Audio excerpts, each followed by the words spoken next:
गुढीपाडव्यापासनं आपण सर्वजण या रामायणातल्या विविध रेखा, व्यक्तिरेखा आणि त्यांच्या अंतरीचा राम जो आहे तो आपण ऐकत आहोत, पाहत आहोत आणि आपल्या डोळ्यासमोर ते चित्र उभं केलं जातं. आज त्याच्यापैकीच सुचेता सतीश देशपांडे या लक्ष्मण भैया ही व्यक्तिरेखा साकारणार आहेत. त्यांचा थोडक्यात परिचय मी करून देते. त्यांचं लौकिक शिक्षण पाहता त्यांनी MSW केलेलं आहे. पण त्याही पेक्षा आपल्या दृष्टीने महत्वाचं जर बघितलं तर त्यांनी मनोबोध, गीताव्रती, साधक आणि या सगळ्या परीक्षा त्यांनी पूर्ण केलेल्या आहेत. सखोल दासबोध आणि प्राज्ञाचा त्यांचा अभ्यासही चालू आहे. श्री समर्थांचे मनाचे श्लोक, दासबोध, त्यांचं चरित्र याच्यावरतीही त्या निरूपण करतात. तसंच लहान मुलांना समर्थांचा परिचय करून द्यावा या दृष्टिकोनातनं लहान मुलांना त्यांनी गोष्टी पण सांगितलेल्या आहेत. आणि हे सगळं निरूपण, गोष्टी, हा सगळा समर्थांचा अभ्यास जो आहे तो त्या करतातच, पण त्याचबरोबर त्याचा प्रसार आणि प्रचार सुद्धा करतात. हे त्याचं जो विशेष महत्व आहे. त्यांचे बोलण्याची जी स्टाईल आहे, आपण ज्याला म्हणतो, ती वाणी त्यांची अत्यंत मोहक आहे आणि अत्यंत श्रद्धापूर्वक अंतःकरणाने, भक्तिभावाने त्या निरूपण करतात. हा त्यांचा जो अभ्यास आहे तो तर आहेच आहे. त्यामुळे निरूपण जे करतात त्यामध्ये सुद्धा अभ्यासपूर्ण ते निरूपण असतं आणि श्रवणीय सुद्धा असतं. आज आपण त्यांच्याकडनं लक्ष्मण भैया याविषयी ऐकणार आहोत आणि त्यांच्या अंतरीचा जो लक्ष्मण भैया आहे तो त्या साकार करणार आहेत. मी सुचेताताईंना विनंती करते की त्यांनी त्यांच्या निरूपणाला सुरुवात करावी. धन्यवाद. धन्यवाद. धन्यवाद. लंबोदर नमस्तुभ्यं सततं मोदक प्रिय अविघ्नं कुरु मे देव सर्वकार्येषु सर्वदा. रामं लक्ष्मणं पूर्वजं रघुवरं सीतापतिं सुन्दरं काकुत्स्थं करुणार्णवं गुणनिधिं राजेन्द्रं सत्यसन्धं दशरथतनयं श्यामलं शान्तमूर्तिं वन्दे लोकाभिरामं रघुकुलतिलकं राघवं रावणारिं. धर्माच्या करिता आम्हास जगती रामाने भाडियले ऐसे जाणुनी राम भक्ती करिता ऐश्वर्य हे लाभले. आता धर्म सख्या तुझ्या पुढतिया नम्रत्वेने वसे इच्छा हो जशी मानसी करीतसे हा देह तुझा असे. श्रीराम जय जय रघुवीर समर्थ.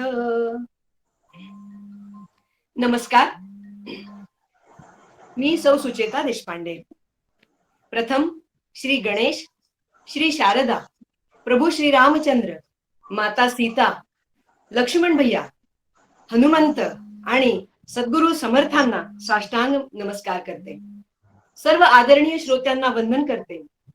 आणि आज आपण या ज्या समर्थ सेवा मंडळ भडगाव तालुका गडहिंग्लज कोल्हापूर आयोजित माझ्या अंतरीचा राम या मालिकेत 6वं पुष्प लक्ष्मण भैया बघण्याचा प्रयत्न करणार आहे. नियोजकांचे आणि श्रेष्ठांचे मनापासून आभार मानते आणि त्यांच्या ऋणातच राहू इच्छिते. आपण श्री रामायण हे भारतीयांनाच नव्हे तर अखिल मानव जातीला मिळालेला एक अमूल्य सांस्कृतिक ठेवा आहे. ही एक विजयगाथा आहे. हा एक अजरामर इतिहास आहे. आता ह्या जे काही लक्ष्मणाच्या बद्दल जे काही मी बोलत आहे यासाठी मी तुलसी रामायण आणि रामचरितमानस, अध्यात्म रामायण आणि मर्यादा पुरुषोत्तम श्रीराम यांचा आधार घेतलेला आहे.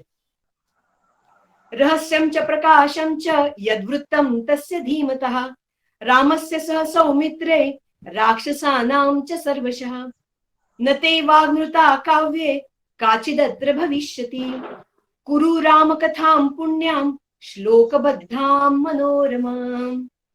अशा प्रत्यक्ष ब्रह्मदेवांनी वाल्मिकी मुनींना दिलेल्या आशीर्वादातूनच प्रभू श्री रामचंद्रांचं हे घडलेलं चरित्र आणि वाल्मिकी मुनींनी यथावत केलेलं वर्णन आहे. जोपर्यंत पृथ्वीवर पर्वत आणि नद्या आहेत तोपर्यंत अलौकिक सामर्थ्याची आणि उदात्त नीतिमत्तेची ही श्रीराम कथा जगामध्ये प्रचलित राहणारच.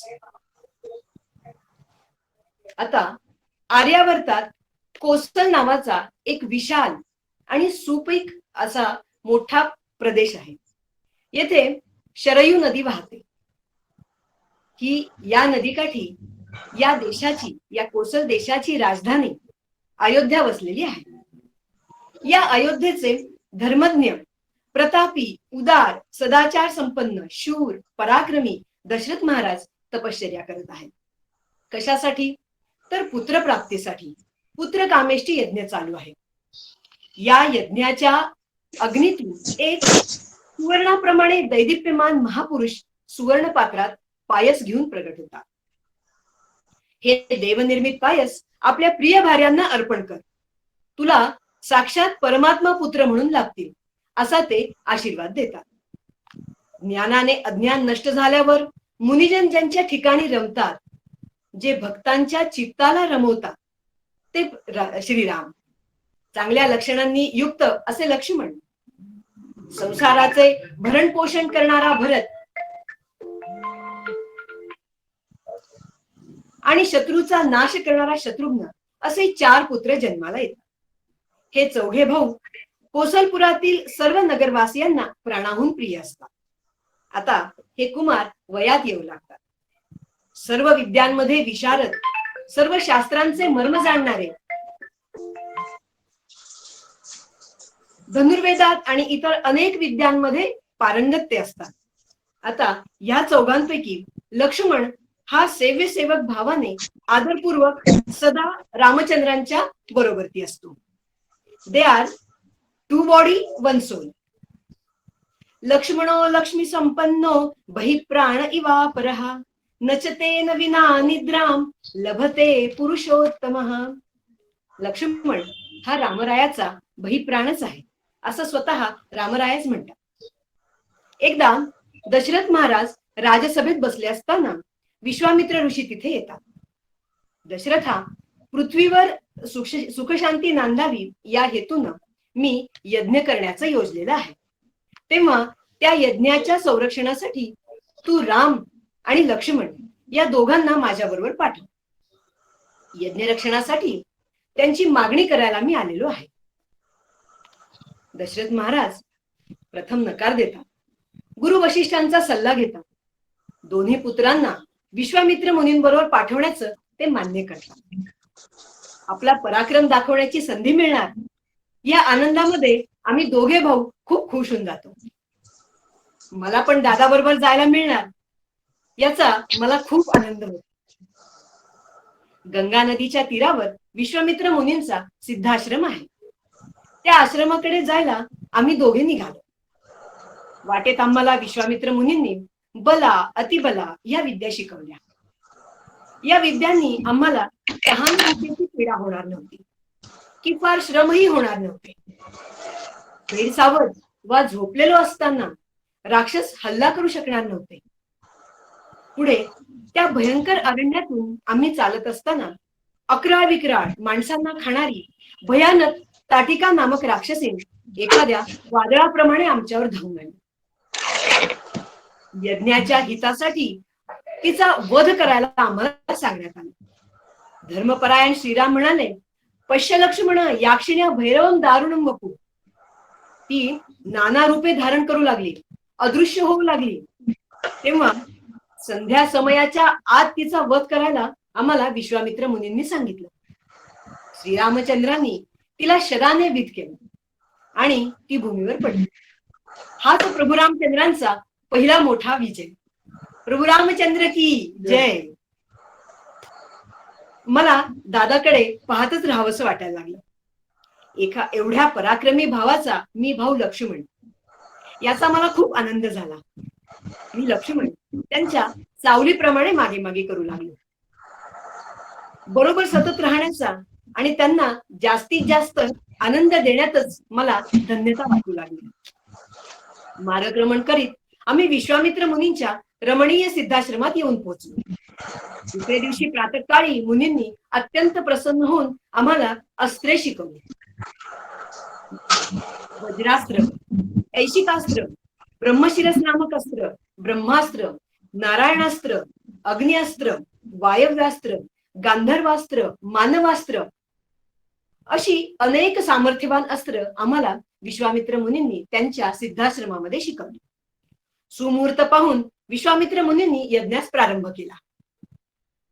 5 दिवसाचे विधी व्यवस्थित पार पडले. 6व्या दिवशी मात्र राक्षस सैन्यासह सुबाहू आणि मरीच यज्ञभूमीकडे धावून आले. रणयुद्ध सुरू झालं. मी राक्षस सैन्यांचा समाचार घेतला तर दादाने एकाच वेळी 2 बाण धनुष्याला लावले आणि प्रत्युंच्या खेचून त्या दोन्ही राक्षसांवर सोडले. त्यामध्ये मरीच एका बाणाने आकाशामध्ये गरगर फिरून शेकडो योजने दूर समुद्रात पडला, तर दुसऱ्या अग्निमय बाणाने सुबाहूला क्षणात भस्मसात केलं. असा श्रीरामदादांचा पराक्रम मी पाहतच राहिलो. विश्वामित्र मुनींचा यज्ञ सिद्धीस गेला. त्यांनी आम्हा दोघा भावांना गाढ आलिंगन दिलं, आम्हाला पिकलेली फळं दिली आणि मधुर कथाही ऐकवल्या. श्रीराम प्रभूंनी यज्ञाच्या वेळी राक्षसांचा सहजतेने केलेला पराभव पाहून जनक महाराजांनी आयोजित केलेल्या सीता स्वयंवरात आम्हा दोघांना राजपुत्रांना घेऊन जावं असा विचार करून विश्वामित्र मुनी आम्हाला जनक महाराजांच्या मिथिला नगरीकडे घेऊन निघाले. मिथिला जवळ आली. आम्हाला एक सुंदर शांत आश्रम लागला, पण त्यातील शून्यत्व पाहून आम्हाला आश्चर्य वाटलं. मुनींनी आम्हाला गौतम ऋषी आणि त्यांची पत्नी अहल्या यांची हकीकत सांगितली. आता अहल्या जड दगडाप्रमाणे झालेल्या आहेत हे आम्ही पाहिलं. विश्वामित्र मुनींनी हे रामा, माता अहल्येचा उद्धार करा असं सांगितलं. श्रीरामदादांनी आपल्या पायाने त्या शिळेला स्पर्श केला. त्यांच्या पायाची धूळ लागताच माता अहल्या शापमुक्त झाल्या. मी विचार करू लागलो, गौतम मुनींना किती त्रिकाल ज्ञान आहे. त्यांना प्रभू रामचंद्रांचा अवतार आधीच माहित होता आणि माझ्या दादाच्या चरणस्पर्शातही किती अलौकिक सामर्थ्य आहे. ते स्वतः मानव रूपातील परब्रह्मच आहेत. या ठिकाणी ते अनेकांचा उद्धार करण्यासाठी अवतीर्ण झालेले आहेत. विश्वामित्र मुनींबरोबर आम्ही दोघे बंधू मिथिला नगरीला पोहोचलो.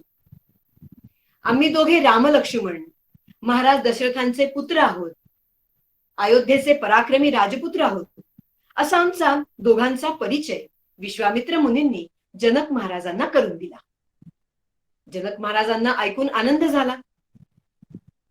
स्वयंवराचा दिवस उजाडला. अनेक देशातून आलेले पराक्रमी राजपुत्र आसनांवर विराजमान होते. जनक महाराजांच्या आज्ञेनुसार भाटांनी सीता स्वयंवरासाठी लावलेला पण त्याचं उच्चारण केलं, म्हणजे तो पण सगळ्यांना सांगण्यात आला. त्यानंतर अनेक राजे पराजित होऊन पुन्हा त्यांच्या आसनांवर येऊन बसले. त्याने महाराज जनक अतिशय व्याकुळ झाले आणि क्रोधाने म्हणाले, धनुष्य मोडून मनोहर कन्या, मोठा विजय आणि उज्ज्वल कीर्ती प्राप्त करून घेणारा ब्रह्मदेवांनी जणू निर्माणच केला नाही काय? कोणालाही शंकराचं धनुष्य उचलणं शक्य नाही तर मोडणं दूरच. पृथ्वीवर कोणी वीरच नाही की काय? हे ऐकताच मला रघुकुलाच्या लक्ष्मणाला हे ऐकून प्रत्यक्ष प्रभू रामचंद्र तेथे उपस्थित असताना जनक महाराजांचं बोलणं ऐकून मला क्रोध आला. त्यांचं बोलणं मला बाणाप्रमाणे टोचू लागलं. मी न राहून बोलायला सुरुवात केली, पण त्याआधी मी दादाच्या चरणकमलांवर डोकं ठेवलं आणि वंदन केलं आणि म्हणालो, येथे रघुकुल शिरोमणी श्री रामचंद्र उपस्थित असताना तुम्ही जे शब्द उच्चारले ते अनुचित आहेत. त्यांच्या प्रतापापुढे हे जीर्ण धनुष्य ते काय? प्रभू श्रीराम, जर तुम्ही मला आज्ञा द्याल तर हे धनुष्य मी कमळाच्या देठाप्रमाणे उचलून 100 योजने हा लक्ष्मण धावत जाऊन येईल रघुनाथांनी मला रोखलं, प्रेमाने त्यांच्या जवळ बसून घेतलं आणि म्हणाले, लक्ष्मणा, गुरु आज्ञेची वाट पहा. असं क्रोधाने आणि गुरु आज्ञेशिवाय कसं बरं कार्य यशस्वी होईल? विश्वामित्र मुनी दादाला अत्यंत प्रेमाने म्हणाले, हे रामा, उठ, शिवाचं धनुष्य तोडून टाक आणि जनक महाराजांची चिंता दूर कर. हे गुरुवचन दादाने ऐकलं आणि दादाने विश्वामित्र ऋषींच्या चरणावर मस्तक ठेवलं. शांतपणे ते उभे राहिले. हर्ष नव्हता की विषाद, सुखदुःख सारखंच त्यांना. त्यांनी सर्वांना वंदन केलं आणि मोठ्या चपळाईने दादाने धनुष्य उचललं आणि वाकवताच त्याच क्षणी ते मधोमध तुटलं. हा पराक्रम पाहून सर्वच जण श्री रामचंद्र की जय, श्री रामचंद्र की जय असा जय जयकार करू लागले. त्यावेळी तेथे परशुराम आले आणि म्हणाले, हे रामा, ऐक, ज्यानं शिवाचं धनुष्य तोडलं तो माझा शत्रू होय. मलाही क्रोध आवरला नाही. मी म्हणालो, अशा पुष्कळ धनुकडे आम्ही रामलक्ष्मणांनी तोडलेले आहेत, तेव्हा तुम्ही रागावले नाही. मग आता या धनुष्याबद्दल एवढी ममता का? तेव्हा ते म्हणाले, राजबालका लक्ष्मणा, तू आपल्या माता पित्यांना काळजीत पाडू नकोस. यावर मी म्हणालो, देव, ब्राह्मण, भक्त आणि गाय यांच्यावर आमच्या कुळामध्ये कोणीही वीरता दाखवत नाही. त्याने पाप लागतं, अपकीर्ती होते. आम्ही शूरवीर युद्धात पराक्रम करतो. आता मात्र परशुरामांनी परशु उगारला. विश्वामित्र मुनींनी मध्यस्थी केली, माझ्या अपराधाची क्षमा मागितली. दादानेही दटावलं. मग मी उलट बोलणं सोडून गुरूंच्या जवळ गेलो. दादा म्हणाले, बंधू लक्ष्मण लहान आहे. हे मुनीश्वरा, राग सोडून द्या. तुमच्या हाती कुऱ्हाड आहे आणि हे माझं शिर तुमच्या समोर आहे. ज्याने तुमचा राग शांत होईल ते करा. हे मी ऐकतच राहिलो. माझ्यावरचं बंधुप्रेम मी बघतच राहिलो. दादानं स्वतःचं शिर पुढे केलं माझ्या चुकीसाठी. मी बोललो म्हणून. धन्य लक्ष्मणा, धन्य. आणि तुला मिळालेलं हे बंधुप्रेमही धन्य. त्यानंतर परशुरामांनी श्रीरामांच्या सामर्थ्याची प्रशंसा केली. आपल्या जवळील वैष्णव धनुष्य ते देऊ लागले. तोच ते आपोआप श्रीरामांच्या हातात गेलं. त्यानं परशुरामांना आश्चर्य वाटलं. तुमचा विजय असो असं म्हणून परशुराम तप करण्यासाठी निघून गेले. आता एका शुभ दिवशी शुभलग्न असणाऱ्या सुमुहूर्तावर जनक महाराजांनी सीता मातेचा श्रीरामचंद्रांशी, त्यांची धाकटी कन्या उर्मिलेचा माझ्याशी, त्यांच्या भावाची कन्या मांडवी हिचा भरताशी आणि श्रुतकीर्तीचा शत्रुघ्नशी विवाह करून दिला. या विवाहाचे वर्णन प्रत्यक्ष सरस्वती माता आणि सहस्त्रमुखांचा शेषही करू शकणार नाही, इतके विवाह थाटात पार पडले. अयोध्येतही आनंदी आनंद झाला. काही दिवसांनी भरत शत्रुघ्न आजोळी गेले. श्रीराम, जानकी, मी, लक्ष्मण आणि उर्मिला अयोध्येमध्ये सुखाने नांदू लागलो. काही काळ लोटल्यावर एके दिवशी दशरथ महाराजांना प्रभू श्रीरामांच्यावर युवराज्याभिषेक व्हावा ही अत्यंत तीव्र इच्छा निर्माण झाली. प्रजाजनही आनंदित झाले. पाहता पाहता अयोध्या नगरी सजू लागली. दादा मला म्हणाले, हे सौमित्रे, हे लक्ष्मणा, माझ्यावरचा राज्याभिषेक केवळ निमित्त मात्र आहे. त्याचा करता भोगता तूच असशील, कारण तूच माझा बाह्य प्राण आहेस. बघ हं, आपण सर्व बंधू बरोबर जन्मले. खाणे पिणे, झोपणे, खेळ खेळणे, कर्णवेधन, उपनयन, विवाह, आपलं हे सगळंच बरोबरती झालं. पण सर्व भावांना सोडून माझ्यावरतीच राज्याभिषेक होणार आहे. किती दादांची सर्व भावांवर प्रीती. ते सर्वांना समानच प्रेम करतात आणि सर्व भाऊही त्यांच्यावर तितकंच प्रेम करतात. राज्याभिषेकाच्या दिवशी आम्ही दोघे भाऊ रामलक्ष्मण महाराज दशरथांच्या महालात गेलो. नेत्रांनीच आम्ही सर्वांना अभिवादन केलं. पण पिताश्री दुःखाने अरे रामा असे म्हणत जमिनीवरती कोसळले. त्यांच्याबरोबर माता कैकेयी होत्या. त्यांना आम्ही दुःखाचं कारण विचारलं. त्यावर कैकेयी मातेनं सांगितलं, हे रामा, तुझा होणारा राज्याभिषेक माझ्या भरताचा व्हायला हवा आणि तू पित्याच्या आज्ञेनं वल्कल वस्त्रे धारण करून आजच त्वरित वनाप्रती जा आणि मुनिजनांना उचित असलेली फळे, कंदमुळे असं भोजन 14 वर्ष करत तिथेच राहा. हे ऐकून पिताश्रींचा दुःखविलाप पाहून मला भयंकर क्रोध आला. उन्मत्तम भ्रांत मनसम कैकेयी वशवर्तिनम बध्वा निहान्नी भरत बंधून मा तुला नपी. भ्रांतचित्त झालेल्या, कैकेयीला वश झालेल्या राजा दशरथांना मी कैद करतो. भरताला आणि त्याला सहाय्य करणाऱ्या मामांना मी ठार मारतो. कालाग्नीप्रमाणे सर्व लोकांना मी जाळून टाकतो. माझं शौर्य आज सर्व लोकांना बघू दे.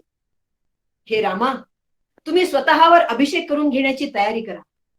त्यामध्ये विघ्न आणणाऱ्या माणसांना मी धनुष्य घेऊन ठार मारेन. हा माझा क्रोध बघून श्रीराम बंधूंनी मला आलिंगन दिलं आणि विविध दाखले देऊन अनेक प्रकारांनी समजून सांगितलं. क्रोध मूलो मनस्तापः क्रोध संसार बंधनम धर्मक्षय कर क्रोध तस्मात् क्रोधम परित्यज्य. क्रोध टाकून शांती धारण करण्यास सांगितलं. पिताश्रींनी दिलेला शब्द पाळण्यासाठी आणि पुत्रधर्माचं पालन करण्यासाठी प्रभू श्रीराम आनंदाने वनवासात जायला तयार झाले. मी त्यांच्या चरणांवर लोटांगण घातलं. म्हणालो, रामा, मी पण तुमच्या बरोबर वनात येतो. मला देवांचेही राज्य नको. मी वनवासात सदैव तुमच्या बरोबर राहीन, तुमची सेवा करीन आणि महत्प्रयासानं त्यांची अनुमती घेतली. प्रभूंनी मला हृदयाशी धरलं आणि म्हणाले, हे बंधू लक्ष्मणा, जाऊन सुमित्रा मातेचा निरोप घेऊन ये आणि लवकर वनात चल. मी सुमित्रा मातेला नमस्कार केला. माता म्हणाली, हे लक्ष्मणा, जानकी तुझी माता आणि सर्व प्रकारे स्नेह करणारे प्रभू श्रीराम तुझे पिता आहेत. जेथे श्रीरामांचा निवास तीच तुझी अयोध्या. या अयोध्येत तुझं काही काम नाही. त्यांच्या चरणी मनापासून प्रेम कर, हेच तुझं पुण्याचं फळ. त्यांना क्लेश होणार नाही असाच प्रयत्न कर. आणि मला वनवासात जाण्याची आज्ञा दिली. कुठे माझी माता, मला वनवासात जाण्याची आज्ञा देणारी, आणि कुठे कैकेयी माता, स्वतःच्या मुलासाठी आम्हाला वनवासात पाठवणारी. सीता मातेला प्रभूंनी वनवासात घेऊन जाण्याची तयारी दाखवली. तिचं मन श्रीरामांच्या चरणी अनुरक्त आहे. त्यांना घरी राहणंही आवडलं नाही आणि वनही त्यांना भयानक वाटलं नाही. संकोचामुळे काहीच न बोलता सीता मातेने आपले सर्व अलंकार गुरुपत्नी, वशिष्ठ पत्नी माता अरुंधती यांच्याकडे सोपवले. मी पण माझ्या उर्मिलेचा नेत्रांनीच निरोप घेतला.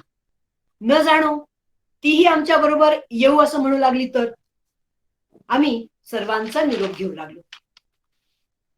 आम्ही खरोखर वनात जाण्यास निघालेलो बघून कैकेयी मातेनं झटदिशी वल्कल आणून दिली. आम्ही श्रीराम दादा, लक्ष्मण, माता सीता आम्ही वनवासात वल्कल धारण करून निघालो. त्याआधी प्रभू श्रीरामांनी त्यांचं धन तपस्वी ब्राह्मणांना, आश्रितांना, सुहृदांना दान द्यायला सांगितलं. मी त्यांनी सांगितलेल्या काम कधीही टाळलेलं नाही. मी माझ्या कर्तव्याचं पालन केलं. धन्य तो श्रीराम, धन्य ती सीता माता. मी लक्ष्मण अभिभूत झालो. या सर्व घडलेलं आठवून मला दादाच्या बद्दल अनेक भावनांची दाटी झाली. त्यांच्याबद्दल प्रेम, निष्ठा, आदर, भक्ती, श्रद्धा सर्व दाटून आलं. त्यांचं संयमित वागणं, इतक्या अवघड प्रसंगात शांत राहणं कसं शक्य आहे? ते कोणालाही दोष देत नाहीत. त्यांचं हे धोरण माझ्यावर अतिशय प्रभाव पाडत आहे. इतक्या समाधानाने राज्याभिषेकाऐवजी वल्कल धारण करून वनाप्रती इतके शांतपणे ते निघतातच कसे? त्यांना काय वाटत असेल? इतकी स्थितप्रज्ञता कशी बरं? स्वतः इतके पराक्रमी पुरुष त्यांना तीनदा फोन गेला, त्यांचा सुरू झाला, त्यांनी फोनच नाही उचलला. स्वतः इतके पराक्रमी पुरुष असून ते माता कैकेयीला काहीही दोष देत नाहीत, तर दैवी कृत्य असं म्हणतात आणि ते काळाचे आणि नियतीचे वर्णन करतात. माता सीता पतीबरोबर वनात जाण्याचा निर्णय घेतात. वनात जावं की बळाने राज्य हस्तगत करावं अशी चिकित्सा त्या करत बसत नाहीत. पतीबरोबर काहीही न बोलता चालू लागतात. न पिता नात्म जीवात्मा न माता न सखी जना इह प्रेत्यच नारीणो पतिरेको गती सदा. नारीचे पती हेच सर्वस्व. प्रभूंच्या बंधूंच्या शब्दांनी मी भानावर आलो. हे लक्ष्मणा, वनवासाची ही आज पहिलीच रात्र. वनवासाच्या मुदतीला प्रारंभ झाला. तू आता अयोध्येचं स्मरण करत जाऊ नकोस. त्यांचा फोन घे. माझ्या बरोबर येऊन तू मला सहाय्यच केलं आहेस. आजची रात्र आपण उदकावरच काढू. कोसल देश ओलांडताना त्यांनी अयोध्येची माती बरोबर घेतली आणि अयोध्येकडे तोंड करून ते म्हणाले, वनवास पूर्ण करून मी पुनरपी तुझे दर्शन घेईन असं म्हणून नमस्कार केला. हे सर्व काय आहे? हा देवभाव नसून मानवभावच नव्हे काय? निषादाचा अधिपती गुह नामक राजा यांच्या प्रदेशात आम्ही आलो. त्यांना श्रीरामांच्या आगमनाची वार्ता कळली. ते आनंदित होऊन दर्शनासाठी आले. इतक्या लहान वयात श्रीरामांनी अनेक राजांचं प्रेम कसं बरं संपादन केलं? कंदमुळांचा आहार घेऊन प्रभू श्रीराम निद्राधीन झाले. पण मला निद्रा कशी येणार? मी पहारा देऊ लागलो. कैकेयीच्या दुष्ट कारस्थानाचे विचार माझ्या मनात येऊ लागले. आज ही वेळ त्यांच्यामुळेच आली. माझी निद्रा माझ्यापासून लांब जात होती. रघुनाथांच्या चरणी प्रेम उत्पन्न तर आहेच, पण ते वृद्धिंगत होत होतं. आता सर्व बरोबर आलेल्यांना आम्ही निरोप देऊन गंगा पार करून पहिलं तीर गाठायचं होतं आम्हाला. एका नावाड्याला प्रभू श्रीरामचंद्रांनी बोलवलं. त्याला भक्तिभावाने श्रीरामांची पाद्यपूजा करायची होती. दादाने करू दिली नसती म्हणून त्यानं युक्ती केली. तुमच्या पायाच्या धुळीने दगडाची सुंदर स्त्री झाली, माझी नाव पण सुंदर स्त्री झाली, तर माझ्यावर उपाशी राहण्याची वेळ येईल असं म्हणून नावाड्यानं भक्तिभावानं दादाचे पाय धुतले, फळे फुले दिली आणि मोठ्या आनंदाने नावेत बसवून आम्हाला सुखरूप पलीकडे पोहोचवलं. आम्ही तीर्थराज प्रयाग येथे आलो. अनेक रमणीय स्थळे पाहताना आम्ही प्रयाग क्षेत्री भारद्वाज मुनींच्या आश्रमात पोहोचलो. भारद्वाज मुनींच्या आमंत्रणाला मान देऊन 2 दिवस राहिलो. निघताना भारद्वाज मुनींनी 10 कोसावर यमुनेच्या पलीकडे चित्रकूट पर्वतावर राहण्यास जाण्यास सांगितलं. आम्ही भारद्वाज मुनींचा निरोप घेतला आणि वाल्मिकी मुनींच्या आश्रमात आलो. अतिशय पवित्र सुंदर आश्रम होता. त्यांच्या दर्शनानं आमचं पुण्य सफल झालं. आम्ही वाल्मिकी मुनींना कोठे राहू असं विचारलं. यावर वाल्मिकी मुनी म्हणाले, तुम्ही मला कोठे राहू विचारता, पण तुम्ही नाही असं स्थानच नाही श्रीरामा. चित्रकूटावर अनेक मुनी राहतात. चला चित्रकूटाला गौरव प्राप्त करून द्या.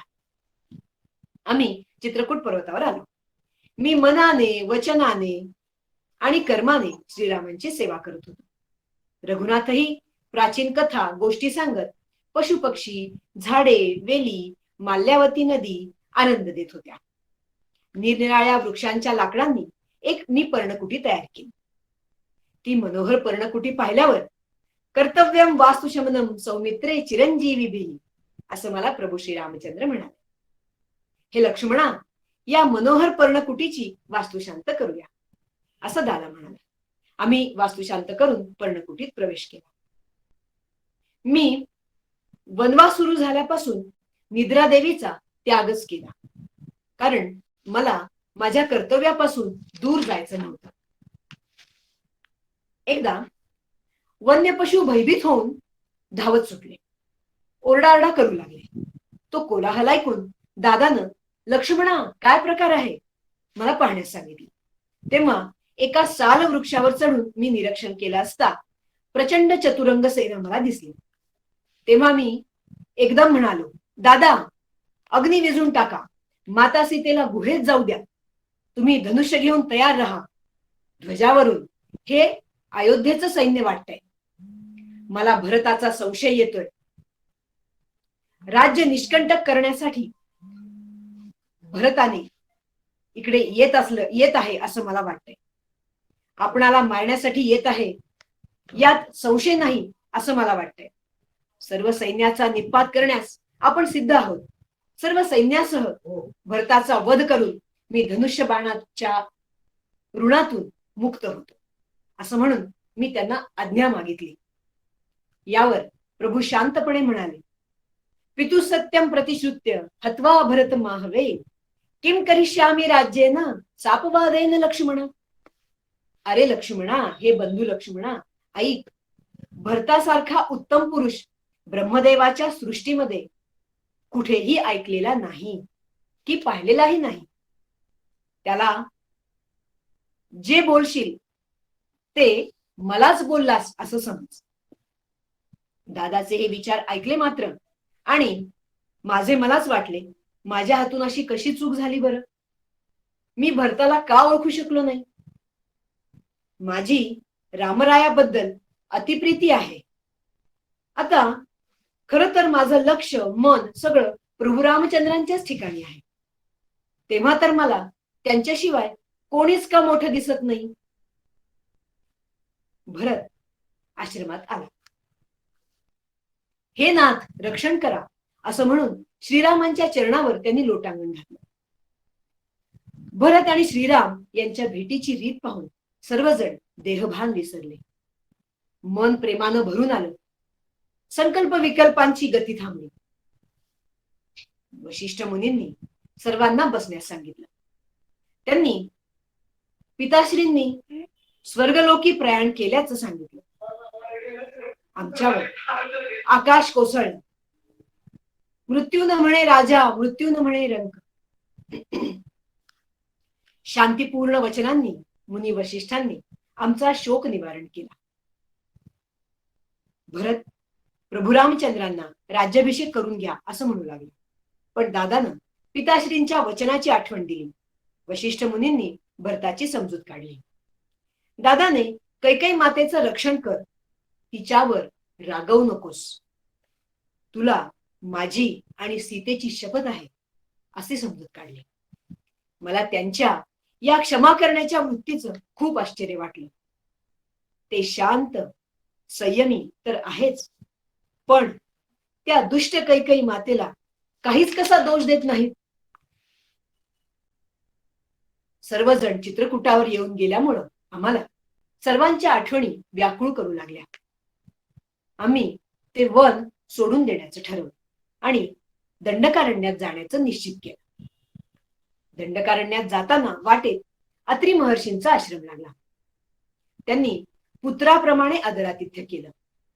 महाभाग्यवती धर्मचारिणी सती अनुसया मातेचं आम्ही दर्शन घेतलं.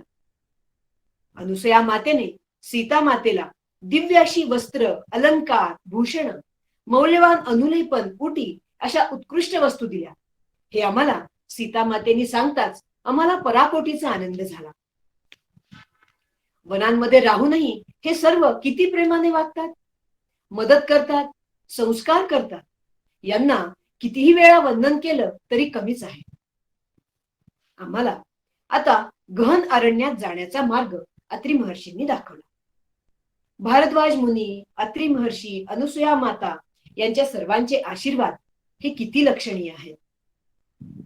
घनदाट दंडकारण्य, गर्दझाडी, श्वापदांचे आवाज या सर्वात मन प्रसन्न ठेवत आम्ही प्रवास सुरू ठेवला.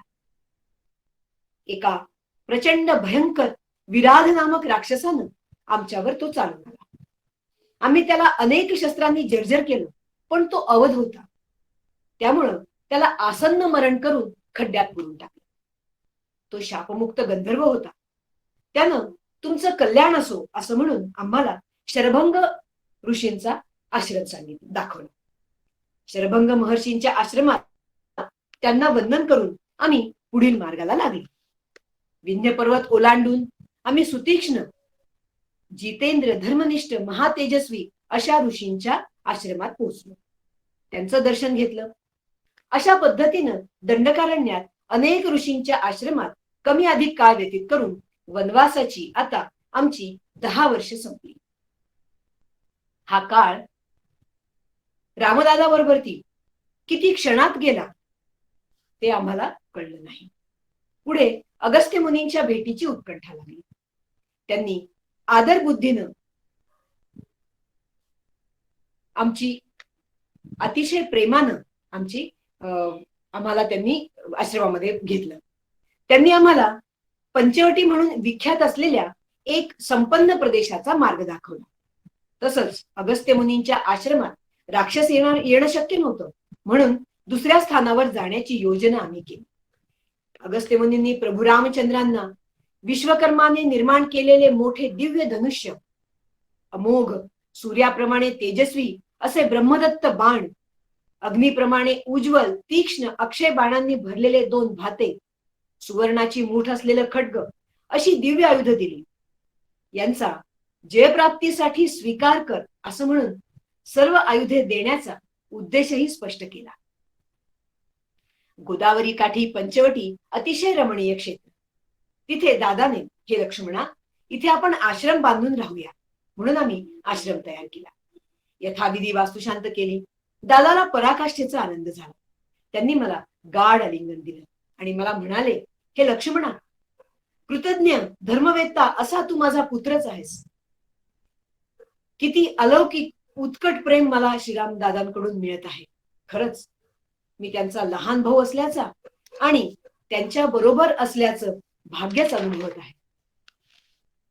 काळ सुखात चालला.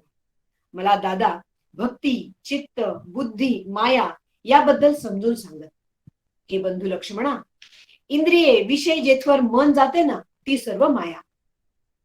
धर्माच्या आचरणाने वैराग्य आणि योगामुळे ज्ञान प्राप्त होते आणि ज्ञान हे मोक्ष देणारं आहे. जो काया वाचा मनाने मला शरण येतो, जो निष्काम भावाने माझे भजन करतो, त्याच्या हृदय कमलामध्ये मी नित्य वास करतो. हे दादाचं बोलणं ऐकून मला परमानंद होत होता आणि मी त्यांच्या चरणी वारंवार मस्तक ठेवत होतो. असा आमचा वार्तालाप चालू असताना एक सुंदर रूप धारण केलेली एक स्त्री प्रभू रामांच्या जवळ आली आणि म्हणाली, मी कुमारी आहे, तुम्हाला पाहून माझं मन मोहित झालं आहे. तेव्हा दादा म्हणाला, हा माझा लहान भाऊ लक्ष्मण. त्यावरती माझ्याकडे येऊ लागली. मीही थट्टेनं म्हणालो, मी त्यांचा दास आहे, ते समर्थ आहेत, कोसलपूरचे राजे आहेत. यावर चिडून ती श्रीरामांच्याकडे गेली आणि भयंकर रूप धारण केलं. ती रावणाची बहीण शूर्पणखा होती. ती सीता मातेवर धावून गेली. मला दादानं खून करताच मी तिचं नाक काम कापून टाकलं. ती मोठ्याने किंकाळ्या फोडत अरण्यात पळाली आणि खर आणि दूषण यांच्यासह राक्षस सेना घेऊन आली. आता मला दादा म्हणाले, हे लक्ष्मणा, तू माता सीतेचे रक्षण कर आणि एकटेच राक्षस सेनेशी युद्ध करण्यासाठी गेले. त्यांनी एक मोठं कौतुक केलं. शत्रूच्या सैन्याला एकमेकांना श्रीरामचंद्रांच्या रूपातच ते दिसू लागले. त्यामुळे शत्रूचं सैन्य एकमेकांशी युद्ध करण्यातच मरून गेलं आणि खर आणि दूषणाला प्रभू श्रीरामांनी समाप्त केलं. मी सीतामातेला घेऊन आलो आणि त्यांनी मला हृदयाशी धरलं. मला प्रभू रामचंद्र म्हणाले, हे सौमित्रा, मी या मृगाचा वध करण्यासाठी जात आहे. तू बुद्धीने, विवेकाने, शक्तीने वेळ प्रसंग पाहून सीतेचं रक्षण कर. एवढ्यात लक्ष्मणा धाव रे, लक्ष्मणा धाव अशी आरोळी ऐकू आली. ती सीता मातेने ऐकली आणि घाबरून मला म्हणू लागली, हे लक्ष्मणा, तू ताबडतोब जा, तुझा भाऊ संकटात आहे. यावर मी म्हणालो, हे माते, ज्यांच्या भ्रुकुटीच्या नुसत्या इशाऱ्याने संपूर्ण सृष्टीचा नाश होतो ते श्रीराम कधी स्वप्नातही संकटात पडू शकतील का? यावर माता मला बोचरे बोल बोलू लागली. त्यांनी बोललेले कठोर शब्द ऐकून मला अतिशय दुःख होऊ लागले. मी मातेच्या आज्ञेनुसार वागायचं ठरवलं. वनदेवता, दिशा देवता यांना मातेच्या रक्षणाची विनंती केली. संपूर्ण कुटीभोवती एक सभोवार रेषा काढली आणि सीता मातेला म्हणालो, कृपा करून या रेषेच्या बाहेर जाऊ नका. आणि मी दादाच्या शोधार्थ निघाले. समोरून येणारे रघुनाथ मला पाहताच म्हणाले, अरे बंधू लक्ष्मणा, तू जानकीला एकटं सोडलंस, तू माझ्या आज्ञेचं उल्लंघन केलंस. मी श्रीरामांचं चरणकमळ पकडलं आणि हात जोडून म्हणालो, यात माझा काही दोष नाही. आम्ही आश्रमात आलो. जानकी माता नसल्याचं पाहून श्रीराम सामान्य मनुष्याप्रमाणे दुःखी झाले. विलाप करू लागले. लता वृक्षांना सीते सीते म्हणत विचारू लागले. ते मनुष्यासारखी लीला करत होते. बुद्धिष्ठते महाप्राज्ञ देवैरपि दुरान्वया शोके नाभि प्रसुप्तम ते ज्ञानम संबोधयाम्यहम. आता माझ्यावरती दादाला संबोधन करण्याची वेळ आली. दादाला समजून सांगण्याची वेळ आली. त्यांनीही स्वतःला सावरलं. आम्ही माता सीतेचा शोध घेऊ लागलो. मनात राग, भय, चिंता, विस्मय असे अनेक विकार उत्पन्न झाले. जानकीला मोठ्या मोठ्यांदा हाका मारल्या, पण जानकी माता आढळली नाही. कबंद राक्षसाचा संहार करून त्याला ठार करून आम्ही चालत असताना मतंग ऋषींचा अतिशय पवित्र आश्रम आम्हाला दिसला. तिथे मुखाने राम राम म्हणणारी, फुलांचे हार करणारी शबरी आम्हाला दिसली. तिनं श्रीरामांना पाहताच त्यांच्या चरणांवर प्रेमाश्रूंचा अभिषेक केला. त्यांना खाण्यासाठी वनातून आणलेली, चाखून पाहिलेली गोड मधुर बोर द्रोणात घालून दिली. तिचा भोळा भक्तिभाव दादानं पाहिला. ती सगळी उष्टी बोर श्रीरामांनी खाल्ली आणि भक्तीचा किती मोठा महिमा आहे हे मी बघितलं. शबरीची उष्टी बोरं सुद्धा त्यांना अमृतासारखी लागली. शबरीनं आम्हाला अतिशय महत्वाची माहिती दिली. शबरीनं पंपा सरोवराचा मार्ग दाखवला.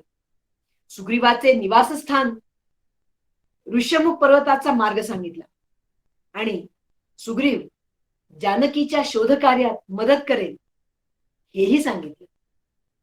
धन्य ती शबरी, धन्य ती शबरी आणि धन्य तिची भक्ती.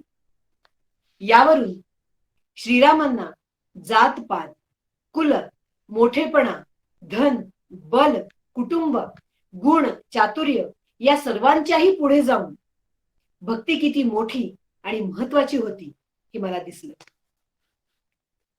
काम, क्रोध, लोभ, मद, माया हे सर्व श्रीरामांच्याच दयेमुळे संपतात. ज्यांच्यावर ते प्रसन्न होतात ते मायेमुळे भटकत नाहीत. मीही सतत त्यांच्या चरणाशीच मन लावण्याचा प्रयत्न करतो. म्हणूनच माझं नाव वशिष्ठ मुनींनी लक्ष्मण ठेवलं असेल का असंही मला वाटलं. आम्ही ऋष्यमुख पर्वताजवळ आलो. तिथे सुग्रीव मंत्र्यांसह राहत होता. तेवढ्या एक ब्राह्मण आम्हाला विचारू लागला, वीरांनो, तुम्ही कोण? क्षत्रिय असूनही तुम्ही वनात का फिरता? तुम्ही ब्रह्मा विष्णू महेश आहात की नरनारायण? यावर दादाने आम्ही महाराज दशरथांचे पुत्र राम लक्ष्मण आहोत हे सांगितले. हे ऐकताच त्यांनी श्रीरामांच्या चरणांवर लोटांगण घातलं. मी तुमचा सेवक आहे. मी भजन साधन जाणत नाही. मला तुमचा विसर पडू देऊ नका. असं म्हणून त्यांनी चरणावर लोटांगण घातलं. दादानं त्यांना ओळखलं. ते हनुमंत आहेत. हे हनुमंता, कष्टी होऊ नकोस. तू मला लक्ष्मणापेक्षाही अधिक प्रिय आहेस. मला भक्त आवडतो, कारण माझ्याशिवाय त्याला कोणीच आधार द्यायला नसतो. मला पुन्हा एकदा भक्तीचं महत्व कळलं. लक्ष्मणासारख्या भावापेक्षाही त्यांना हनुमंत अधिक प्रिय आहेत हे मी ऐकलं, आणि खरोखर निस्सीम भक्ती हेच मानवाच्या जीवनाचं सार आहे हे मला कळलं. हनुमंतांनी आम्हाला दोघांना खांद्यावर घेऊन सुग्रीवापर्यंत पोहोचवलं. सुग्रीवाने त्याचा बंधू वाली याच्याबद्दल सांगितलं. सीता मातेच्या शोधाचं आश्वासनही दिलं. तेवढ्यात त्यांना स्मरण झालं. रामा रामा लक्ष्मणा लक्ष्मणा असा आक्रोश करत आकाश मार्गानं रावण कोणातरी स्त्रीला घेऊन जात होता. त्यांनी फेकलेले अलंकार त्यांनी आम्हाला दाखवले. त्या सीतादेवीच असाव्या असं त्यांनी अनुमानही सांगितलं. ते अलंकार बघून दादाचे डोळे भरून आले. त्यांना ते दिसेना. डोळे भरून आल्यामुळे ते अलंकार दिसेना. दादा म्हणाले, हे लक्ष्मणा, हे टाकून दिलेली शुभभूषणे सीतेचीच आहेत का रे? यावर नम्रपणे मी म्हणालो, नाहम जानामि केयुरे नाहम जानामि कुंडले नुपुरे त्वाभिजानामि नित्यम पादाभिवंदनात. रोज नमस्कार करीत असलेल्या चरणातील नुपुर फक्त मी जाणतो, ती मी ओळखली, आणि सीता मातेलाच रावण घेऊन गेल्याची खात्री पटली. मी कधीही मान वर करून सीता मातेकडे पाहिलं नाही. हा माझा सीतेविषयीचा भाव पाहून श्रीरामांचं मन भरून आलं.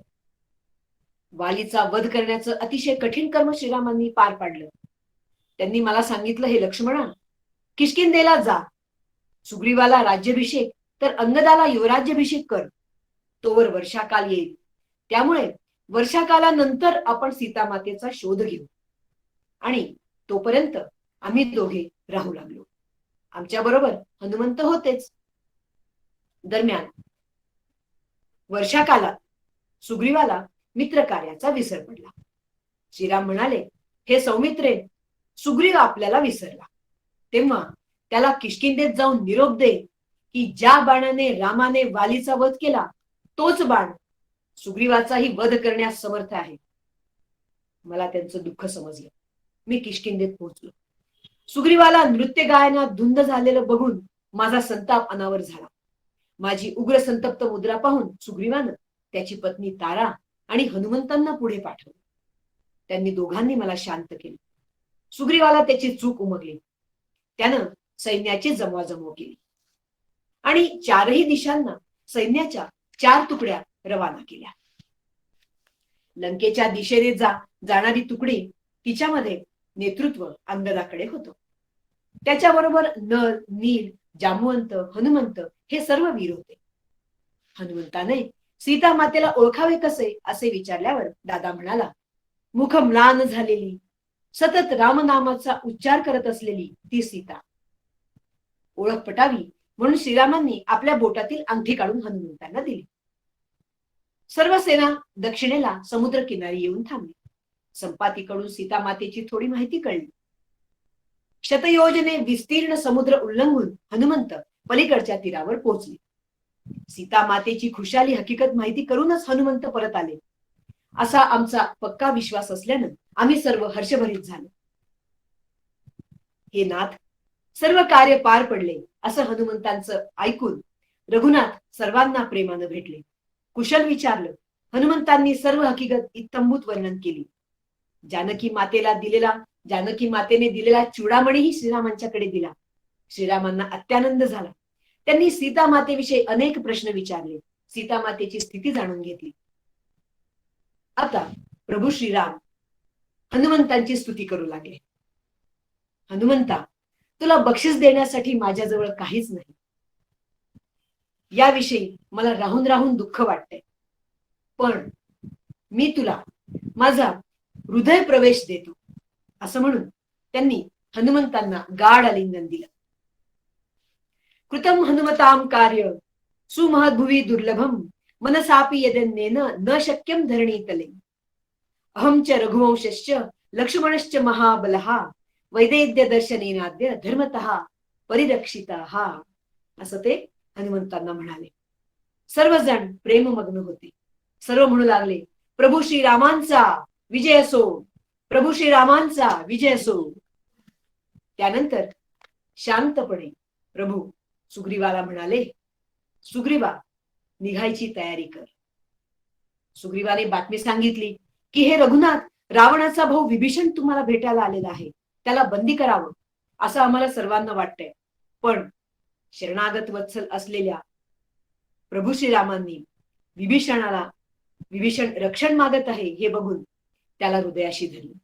इथे त्यांचा भक्तवत्सल, शरणागत वत्सल, क्षमाशील हे त्यांचे भाव मला दिसले. 3 दिवस जडबुद्धीच्या समुद्राने विनंती मानली नाही, तेव्हा श्रीराम क्रोधाने म्हणाले, भीतीशिवाय प्रीती नाही. लक्ष्मणा, धनुष्य बाण घे, मी अग्निबाणाने समुद्राला शोषून टाकतो. हा विचार मला चांगला वाटला. फार कमी वेळा दादाला क्रोध येतो, त्यामुळे तो योग्यच असणार याची मला खात्री होती. तेवढ्यात भयभीत समुद्र, नाथ, नलनील हे वानर बंधू ऋषींच्या आशीर्वादाने सेतू बांधतील. तुम्ही असं करू नका आणि त्रैलोक्यात त्या सेतू बांधल्यानंतर तुमची कीर्ती गायली जाईल, असं समुद्र प्रभू श्रीरामांना म्हणाला. सेतू बांधारे, सेतू बांधारे, सेतू बांधारे सागरी, सेतू बांधारे सागरी, सेतू बांधारे सागरी, सियावर रामचंद्र की जय. सर्वांच्याच मदतीने सेतू बांधण्यात आला. त्या समुद्र किनारी रमणीय भूमीवर प्रभू श्रीरामांनी शिवाची म्हणजेच रामेश्वराची स्थापना केली. अनेक संकटांना दादा मानव रूपात असताना खंबीरपणे तोंड देत आहे, पुढे पुढे जात आहे, मार्ग काढत आहे. पण ते कधीही एकटे दिसत नाही. त्यांच्या बरोबर कायम गर्दी असते. बंधू, भक्त सर्वजण त्यांच्या बरोबरती असतात. ते कधीही जेवण सुद्धा एकटे करत नाही. त्यांच्यासाठी स्वतःच्या जीवाची सुद्धा पर्वा न करणारे भक्त, सखे, सोबती त्यांनी कसे बरे जमवले असतील, हा मला पडलेला प्रश्न होता. अंगदाने केलेली शिष्टाई विफल झाली. महापराक्रमी प्रभू श्रीरामांनी सैन्याची पुरुष व्यूहाप्रमाणे रचना केली. बघा हा, इथे व्यूहरचना केलेली आहे.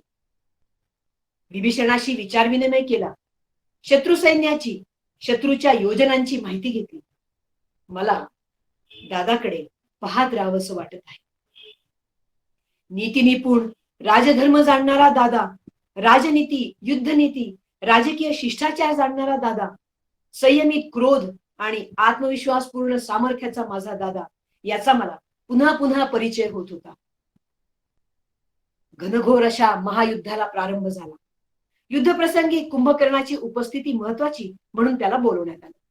रणभूमीवर आलेल्या कुंभकर्ण नामक महाभयंकर राक्षसाला पाहताच वानरवीर घाबरून गेले. हनुमंतांनी त्याच्या हातातील त्रिशूल खेचून मोडला. मी आणि दादानी त्याला बाणानं जर्जर केलं. शेवटी ब्रह्मास्त्रांनी प्रभूंनी त्याचा वध केला. सैन्यात आनंदी आनंद झाला. प्रभू श्री रामचंद्र की जय. आता इंद्रजित नामक रावणाचा पुत्र युद्धासाठी आला. अंगदाने इंद्रजिताचा सारथी ठार केला. त्याच्या रथाचे अश्वही मारले. पण तो गुप्त होऊन, अदृश्य होऊन बाणांचा वर्षाव करू लागला आणि आम्हा दोघांना नागपाशाने अभिमंत्रित केलेल्या शरबंधाने बांधून टाकले. रक्तस्राव होऊ लागला. डोळे उघडणे अशक्य झाले. आम्ही भूमीवर पडलो. आम्ही त्या नागबाणांना प्रतिकार केला नाही, कारण ब्रह्मदेवाच्या वराचा आम्हाला मान राखायचा होता. गरुडाच्या स्पर्शानं सर्पास्त्राचा प्रभाव नाहीसा झाला. शरीरे पूर्ववत झाली. दादानं गरुडाला तुझ्या प्रसादानं आम्ही पूर्ववत झालो हे म्हटलं. आता परत जाण्याची दादाची अनुज्ञा घेऊन पक्षीराज गरुड आकाश मार्गाने वेगाने निघून गेले. पुन्हा इंद्रजिताशी युद्ध सुरू झालं. मी धनुष्याला बाण लावला आणि म्हणालो, दाशरथी राम धर्मात्मा, सत्यवचनी, पराक्रमी असतील तर या बाणाने रावणपुत्राचा वध कर आणि प्रत्यंचा खेचून इंद्रजितावर सोडला. त्या बाणानं इंद्रजिताचं मस्तक धडावेगळं झालं. यासाठी 14 वर्षे वनवासातील अनेक गोष्टींचा मला उपयोग झाला. 14 वर्षांचं फळ मिळालं आणि इंद्रजित ठार झाला. मी दादाला आलिंगन दिलं. मला कोण आनंद झाला. साधू लक्ष्मण तुष्टोस्मी असं दादानी मला गाढ आलिंगन दिलं. आता मात्र घनघोर भयंकर अशा प्रभू श्रीराम आणि रावण युद्धाला सुरुवात झाली. रावणानं ब्रह्मदेवानं दिलेली प्रज्वलित शक्ती माझ्यावर सोडली. मी शल्यरहित मूर्छित झालो. मला जेव्हा शुद्ध आली तेव्हा कळलं की हनुमंतांनी सुषेणाच्या सांगण्यावरून संजीवनी वनस्पती द्रोणागिरी पर्वत हातावर उचलून आणून दिली आणि त्याचमुळे मला शुद्ध आली. त्यानंतर पाहतो तो काय, इंद्रदेवाचा रथ सारथी मातली सहित प्रभुरामांच्या साह्याला आलेला. आता मात्र अंगावर काटा आणणारे घनघोर युद्ध सुरू झालं. मातली सारथ्यानं दादाला एक दैदिप्यमान बाणाचं स्मरण करून दिलं. तो अगस्ती मुनींनी दिलेला बाण होता. तो बाण दादानी आकर्ण ओढला, प्रत्यंचा लावली आणि रावणाच्या वक्षस्थलावरती तो बाण आदळला. त्या अमोघ बाणानं त्या रावण नामक दुरात्म्याचं हृदय फाटून तुटलं. श्री रामचंद्र की जय. प्रभू श्रीरामांचा विजय असो. गगनम गगनाकारम सागर सागरोपमा राम रावण युद्धम राम रावण यो इव. गंधर्व अप्सरा म्हणू लागले की आकाशाचा आकार आकाशासारखाच, समुद्र समुद्रासारखाच, तसंच राम रावण युद्ध हे राम रावण युद्धासारखंच. म्हणजे या तिन्ही गोष्टींना जगात दुसरी कशाचीच उपमा नाही. प्रभू रामचंद्रांची स्तुती प्रत्यक्ष सरस्वती माता आणि सहस्त्रमुखांचा शेषही करू शकणार नाही. आता यानंतर त्यांनी घेतलेली सत्य प्रतिज्ञा, लंकेचं राज्य त्यांनी विभीषणाला देऊन टाकलं. खरं तर ते स्वतः घेऊ शकले असते, पण त्यांनी तसं केलं नाही. विभीषणाने सीता माता आल्याचं निवेदन केलं. इथे मात्र मला अवतारी पुरुषाच्या ठिकाणी असलेला मानवभाव समजण्यास जरा कठीणच जाते. प्रभू श्री रामचंद्र आपल्यातला मानवभाव कसा सतत जागृत ठेवतात. सीता मातेविषयी संशय व्यक्त करण्यात आला. मला भयंकर संताप आला. मी त्यांच्या आज्ञेचं कधीच उल्लंघन करत नाही. त्यामुळं त्यांनी मला चिता तयार करायला सांगितली आणि मी चिता तयार केली.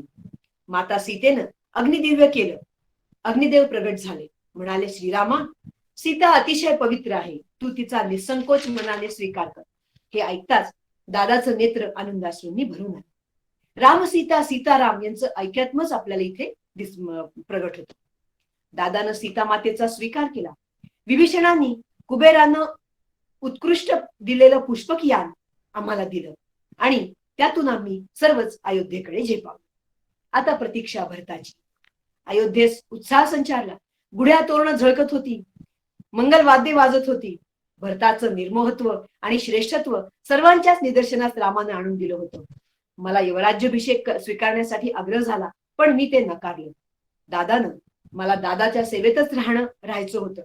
त्यामुळे भरताला यवराज्याभिषेक करण्यात आला. श्रीरामही गृहस्थाश्रमातील सर्व धर्माचं पालन करू लागले आणि मलाही गृहस्थाश्रमातील कर्तव्य सांगू लागले. शास्त्राने आपल्याला सांगितलेली कर्मे यथायोग्य केल्यास चित्ताची शुद्धी होते. कर्म पुनर्जन्म प्राप्तीचं कारण आहे. अज्ञान हे संसाराचं मूळ आहे. कर्म हे माणसाचं आवश्यक कर्तव्य आहे. कर्म न केल्यास दोष उत्पन्न होतात आणि वेदाने सांगितलेल्या कर्मांनी युक्त ज्ञानच मोक्षाला कारणीभूत होतं. देहाच्या अभिमानाने कर्म घडतं आणि अहंकाराचा नाश झाला तरच ज्ञान प्राप्ती होते, असं ते मला सांगत होते. हे बंधू लक्ष्मणा, हे जग सर्व माया आहे. जे दिसतं ते नासतं. त्यामुळे तू माझ्या चिंतनात चित्तशुद्धी करून सुखी आणि आनंदमय क्लेश रहित हो. अशा पद्धतीने दादा मला गृहस्थाश्रमातील कर्तव्य समजून सांगत होते. मी माझी पत्नी उर्मिलेला भेटलो. 14 वर्षांचा काळ संपला होता. मला पाहताच उर्मिलेला आनंदाश्रू आवरता येईना. आता खऱ्या अर्थाने अयोध्या नगरीवर रामराज्य सुरू झालं. असा बराच काळ सुखात गेला, पण नियतीनं दुःखाचं गालबोट लावलं. दादाची मला हाक आली, लक्ष्मणा, उद्या सकाळी जानकीला गंगेपलीकडे वाल्मिकी ऋषींच्या आश्रमात सोडून ये.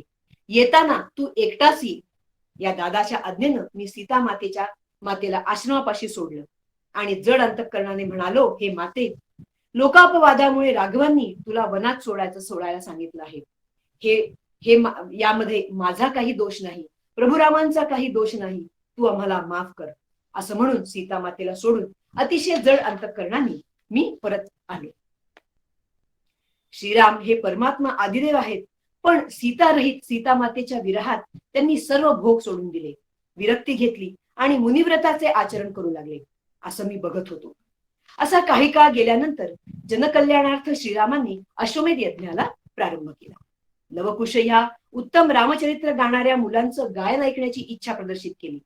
ते अलौकिक मधुर गीत ऐकल्यानंतर त्यांनी धन देऊ केलं, पण ते धन त्यांनी घेतलं नाही आणि ती दोन्ही बालके वाल्मिकी मुनींजवळ जाऊन उभी राहिली. वाल्मिकी ऋषी म्हणाले, श्रीरामा, ही तुझीच मुले आहेत, सीतामाई माझ्या आश्रमात आहे. त्यावर दादानं पुन्हा सीता मातेनं दिव्य करावं अशी इच्छा व्यक्त केली. माता जानकी दिव्य करण्यासाठी आल्यावर श्रीरामाला त्यांनी वंदन केलं आणि भूमीला उद्देशून त्या म्हणाल्या, हे माते, जर मी खरोखरच पवित्र असेल तर तत्काळ मला तुझ्या उदरात घे, तुझ्या पोटात घे. क्षणात धरणी दुभंगली आणि सीता माते धरणीच्या उदरात प्रवेश केला.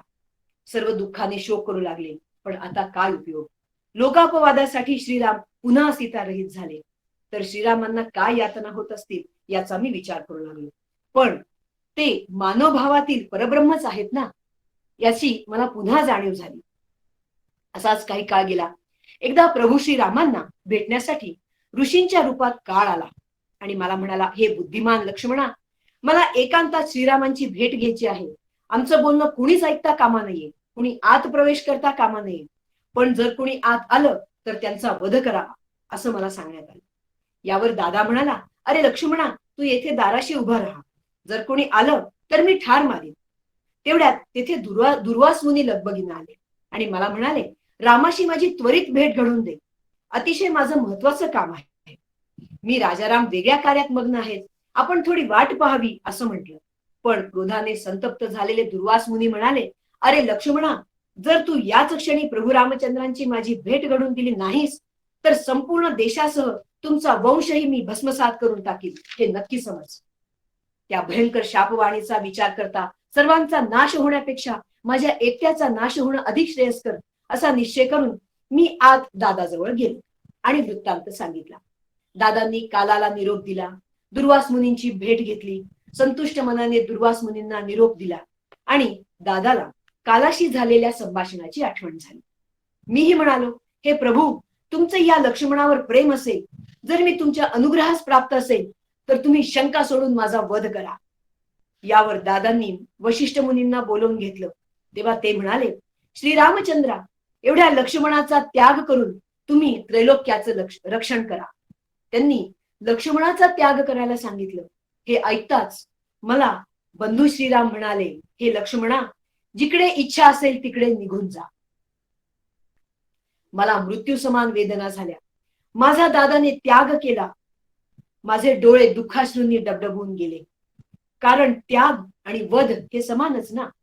दादाच्या पाठीवर जन्मलो, सावली बनून राहिलो, त्याचाच विचार केला, त्याच्याच चरणाशी माझं मन लीन राहिलं. त्याच्या एवढं मला कधीच कुणी प्रिय वाटलं नाही. मी त्यांच्याशिवाय राहूच कसा शकेन? मला त्यांच्याशिवाय कोणीच नाही. माता, पिता, गण, गोत, विद्या, लक्ष्मी, धनवित्त सगळं माझं श्रीरामच. राम माझे मनी, राम माझे ध्यानी, शोभे सिंहासनी राम माझ्या. आता मात्र त्यांच्याच आज्ञेनं त्यांच्या आधी जाण्याची माझ्यावरती वेळ आली, पण त्यांची आज्ञा पालन करणं हे माझं कर्तव्यच आहे. मी त्वरित प्रभू श्रीरामांना, माझ्या दादाला शेवटचा प्रणाम केला. शरयू तीरावर पोहोचलो. दोन्ही हात जोडले, शरीरातील नवद्वारांचा संयम केला, प्राण मस्तकात धारण केलं आणि परमधामाचे मनाने ध्यान करू लागलो. माझे परमधाम, माझ्या मनीचा राम, माझे परमधाम श्रीराम, माझ्या अंतरीचा राम श्रीराम, सतत कायम बरोबर असणारा माझा राम, माझा राम श्रीराम श्रीराम श्रीराम.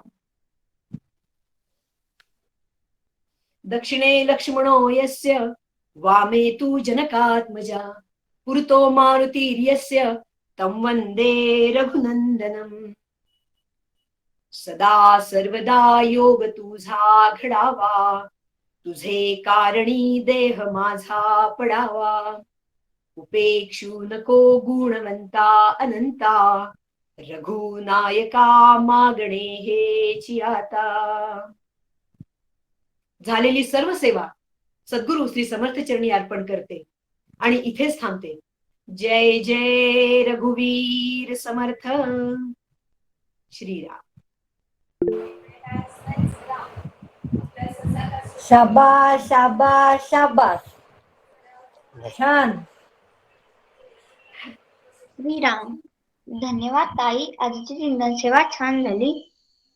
श्रीराम जय राम. सुचेता खूप छान. खूप छान सुचेता, खूप छान. राम जय जय राम. राम सुचेता, सुचेता खूप खूप छान झालं.